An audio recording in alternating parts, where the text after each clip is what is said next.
الحمد لله الذي أحسن تدبير الكائنات وخلق الأرضين والسماوات وأنزل الماء من المعصرات وأنشأ الحب والنبات وقدر الأرزاق والأقوات وأثاب على الأعمال الصالحات، والصلاة والسلام على سيدنا محمد صلى الله عليه وآله وسلم ذي المعجزات الظاهرات الذي حصل من نوره وجود الكائنات.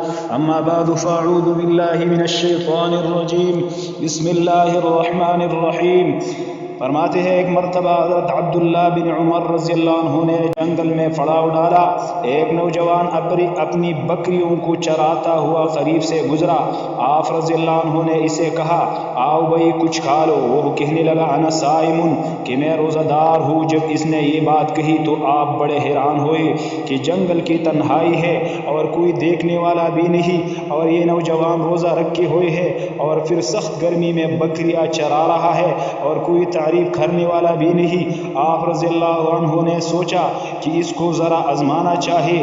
آپ رضی اللہ عنہ نے کچھ دیر کے بعد اسے اپنے پاس بلایا اور فرمایا، بھائی ایک بکری تم ہمیں دے دو، ہم اس کو ذبح کر کے کھائیں گے اور تم بھی افطار کے وقت ہمارے ساتھ کھا لینا۔ وہ نوجوان کہنے لگا، جی یہ بکریاں میرے نہیں ہے، یہ تو میرے مالک کی ہے۔ آپ رضی اللہ عنہ نے فرمایا کہ اتنی بکریوں میں سے ایک بکری کا تیرے مالک کو کیا پتہ چلے گا؟